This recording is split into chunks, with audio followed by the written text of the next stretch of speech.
Come on out to Brown Mountain Bottle Works at 115 East Union Street in Morganton, North Carolina, the place to be for great craft beer. Browse their shelves with hundreds of craft beer selections. Relax and enjoy one of their 12 draft taps. Check them out on the Untapped app for their current draft beer selections and go to their website to see the latest beer offerings and events at www.brownmountainbottleworks.com. We'll see you there.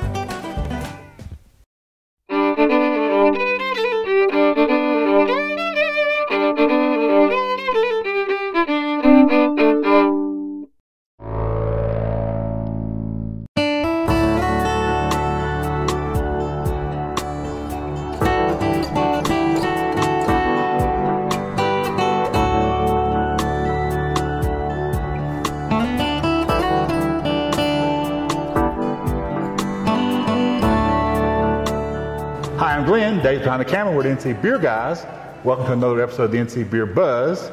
We love to come to a new brewery, and we almost are at a new brewery today because it's almost open. We're just on the verge of being in the brand new Bold Missy Brewery in Charlotte, and we're here with Ms. Waggener, and it's Carol? Yes. Carol, I forget the first name.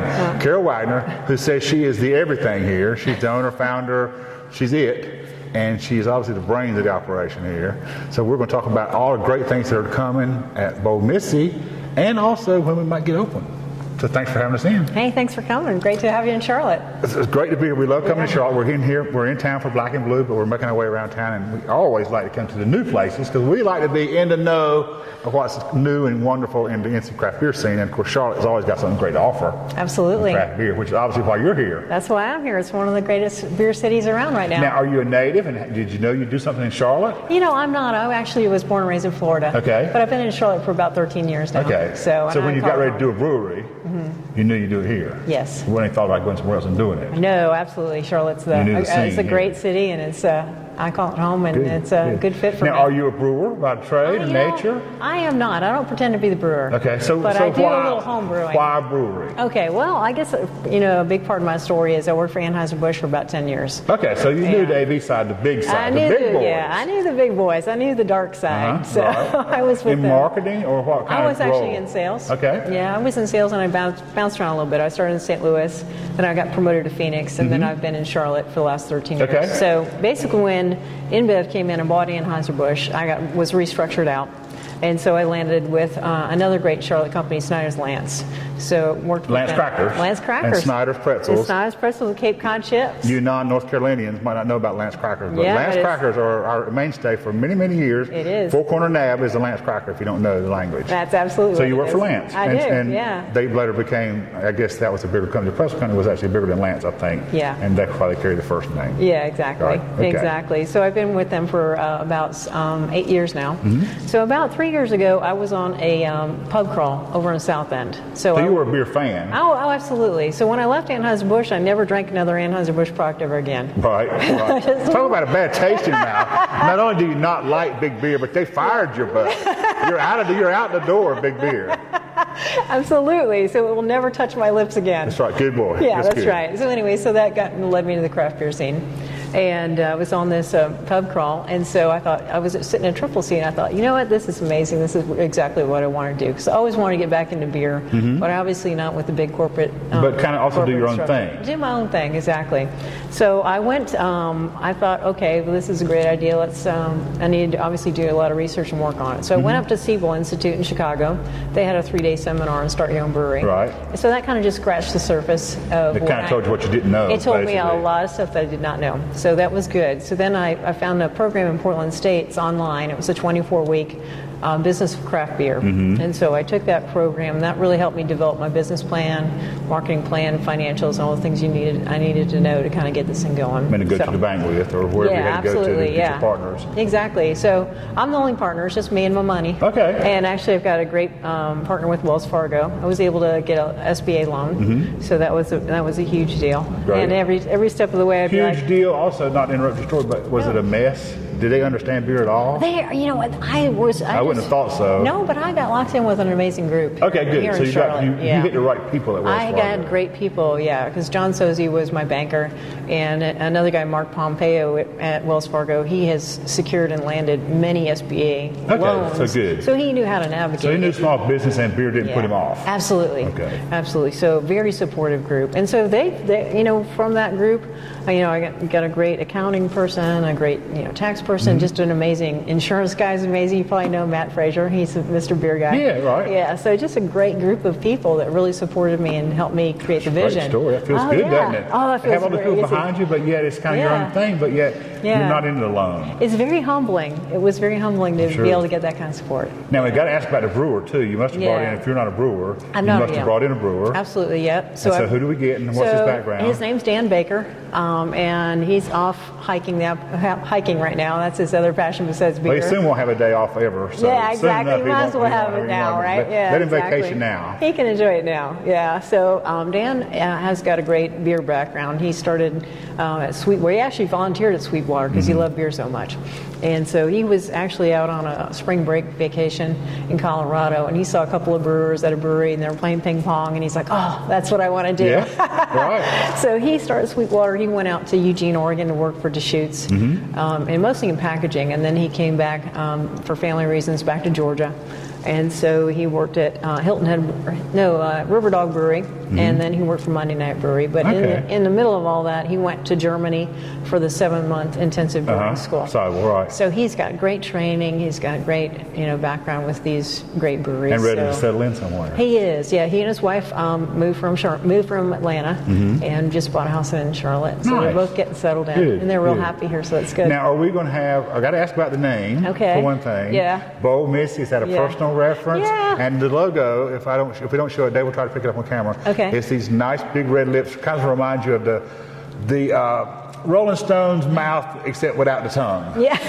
It's a big red lips. And it's on a cap, though. It's the kiss on the crown. So that's. I missed the crown part. Yes. I just got the lips. I'm sorry. Okay. That happens. Yeah. Right. Yeah. So where'd the name come from? So why did we decide that? When my very first job, I worked at Tropicana down in Florida, and I would come into work, and every morning my boss would pop up over the cubicle and go, "Look out, everybody! Here comes the Bold Missy." Okay. And so that's how. So it was kind of a nickname in some circles for you. Yeah. Yeah. And it wasn't taken when you Googled it. So it was not taken when I. So that's good half the journey then, if you can be unique in this day and time. Yeah. So, it's very memorable. Yeah, and what we really try to do is we try to kind of create like a celebration of Bold Missies or Bold Misters. So a lot of our beers are named after or a reference to famous Bold Missies.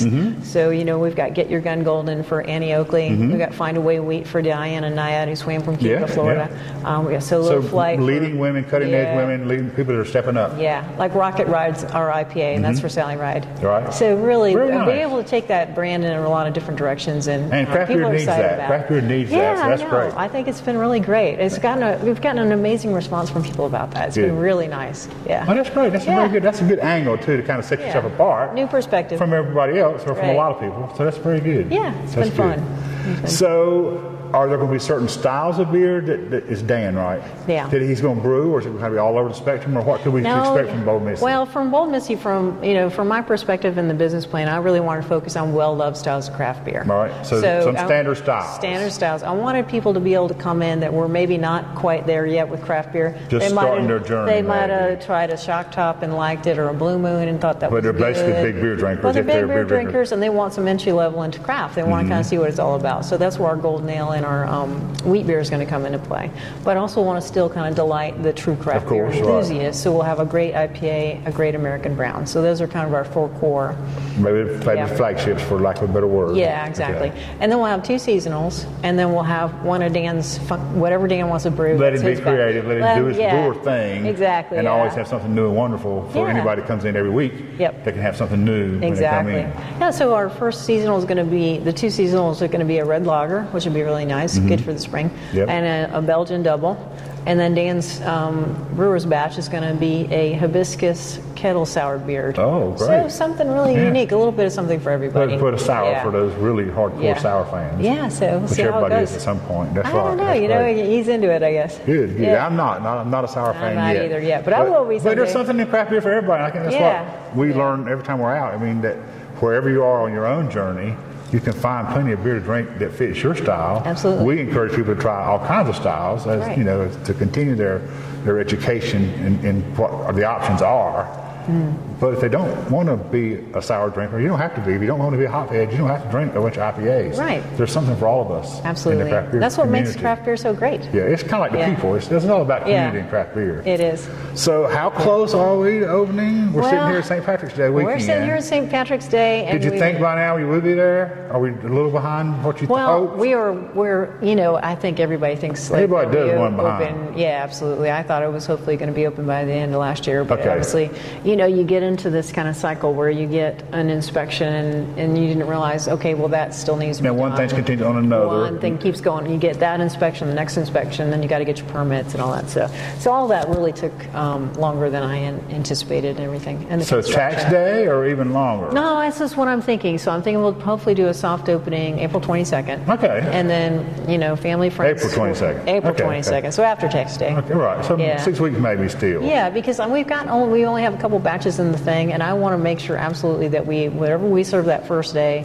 is going to be good. And So that if you we're don't gonna- sell everything out the first night Yeah. and don't have anything the next day. Exactly. Right. So yeah, so the grand opening will be May 13th. Okay. So that'll be good. Good. Yeah, but we want to make sure it's really delicious when everybody first comes in. So And we'll that we probably, can be consistent with our production. That's Absolutely. always a key. I mean, Yeah. I know you know this, but Yeah. we don't want to preach, but you know, No, I agree with new you. brewers, Yeah. you guys got to be able to do it twice. You can do a Yeah. great beer the first time, but if you can't do it again, you Yeah. somehow failed the first time. Absolutely. Because that's going to be key for That's people what, coming yeah, back in the door. exactly. So we built in some time to dump batches. I'm all about dumping batches until we got it right. So That's good. yeah, so that's That's the to way be to go. committed. That's to be committed to, because Yeah. no matter what the pocketbook is, Yeah. that's money going down That's the a drain. little bit of money going down the drain, Right. but it's worth it. I don't want anybody to come in and be Well, like, I think so too. We would, yeah. and Dave's big on this. We very much would advocate that, but everybody can't do that. And when you do hear stories of Yeah. people taking a batch and it turns into something that is like a mistake batch, Right. that they still try to dress up and serve. And I'm not sure that's always the wrong decision, but Yeah. I think Well, it often is. Yeah, and I can tell you from sitting in my shoes and you watching your budget drain. Yeah, the revenues. You'd like to have down, revenues you come in the need door. something coming in, so Right. it's a lot of pressure.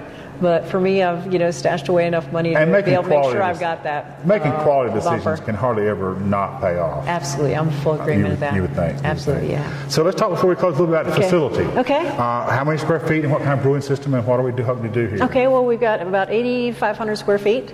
And so we've got a tap room, we've got a great outdoor space. We have a minimal kitchen, so we'll be able to serve gourmet hot dogs and flatbreads. Okay. And so that should be really great. We can do a lot So of no fun with our technical, food. it's not like a brew pub, Well, no I don't real know cooking what- on yeah. site? Or Well, that's what Dave and I were talking about. I don't know about how that works We're with the health doing- department. Yeah, with health, I mean, everything we do is already going to be cooked. It's things that we're going to be putting together. Serve it, okay. So the hot dogs will be cooked, but we've got to heat them up, Right. put some amazing toppings on them. Flatbreads, the bread's already cooked. You throw it in the oven. That And you're calling it a minimal kitchen. Is that, Minimal a kitchen. is that a cooked term or No, kitchen that's term? just my Okay, kitchen. I know that was something that I I should don't know what that if I is, should know yeah. that is. I So don't there'll be know. some food on site Yeah. of yeah. that kind of nature. Okay. Yeah. So that'll be good. And So the we brew have- system? Brew system, we have a 15-barrel system. We have 4 bright tanks and 4 fermenters. So we've got a 1-to-1 ratio on our brewing. which And is some good. room to expand. Yeah, We've we kind do. of built some success Oh, goals yeah. in and can Absolutely, yeah. expand We've, on site. yeah, because when we did our floors, we did the trench drains with a tank farm with 1 row and expansion for another row. And we still got a lot of room in the back to grow. Good. If we ever decide to do packaging or any of those kinds of Right. things. Because we don't know. Or We don't know, yeah. You obviously have goals and plans Right. and would like to see some things happen. Absolutely. But you got to get open first. Let's get You open. got to get things going. Let's and get in the open. right Let's way. get everybody excited about our beer first, and then we'll go from there. That's right. We want everybody excited. We do. I'm Congratulations. excited. We're Thank you so excited. We're much. both excited about this. So when you get to Charlotte next time, particularly if it's after tax day, let's say if you get to Charlotte in May, Oh, that's good. for sure in May, I like that. make sure you stop by the Bold Missy Brewery, check out Bold Missy herself, and all the great things that she and Dan are doing here in Charlotte to add to the beer scene. This is Dave and Glenn for the NC Beer Guys reminding you to drink local and keep your beer dollars in North Carolina.